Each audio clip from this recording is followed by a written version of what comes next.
Le drapeau ukrainien trône à nouveau dans les faubourgs de Kiev, occupé il y a quelques jours encore par les forces russes. Les carcasses des chars, certaines encore fumantes, s'étalent sur une centaine de mètres. Il y en a 10 au moins, avec cette lettre V, symbole de leur offensive.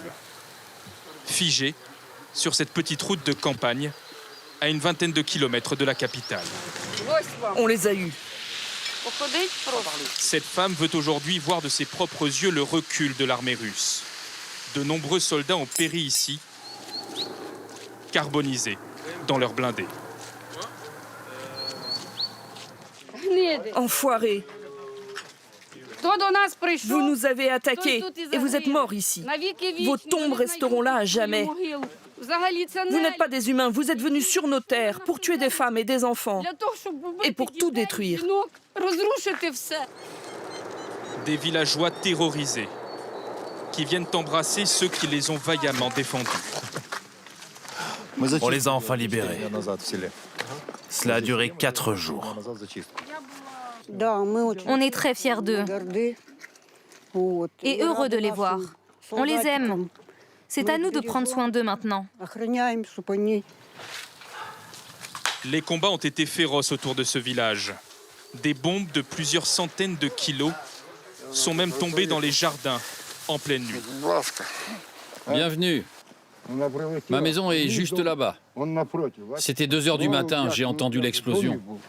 Tout s'est mis à trembler, le souffle m'a projeté par terre.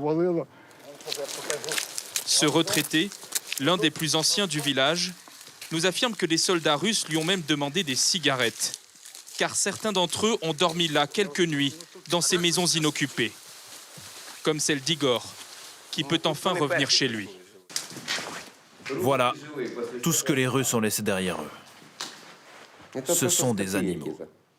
À l'étage, les rations de survie laissées là par les combattants russes, à peine entamées, comme s'ils avaient dû fuir à la hâte. Ils dormaient dans la chambre de la fille d'Igor. J'ai mis 15 ans à construire cette maison. On avait emménagé définitivement 3 mois seulement avant la guerre. Le monde russe dont ils parlent tant, qu'ils le gardent chez eux et qu'ils vivent avec. Mais nous, ici, on n'en veut pas. Autour de Kiev, l'étau russe s'est considérablement desserré ces dernières heures.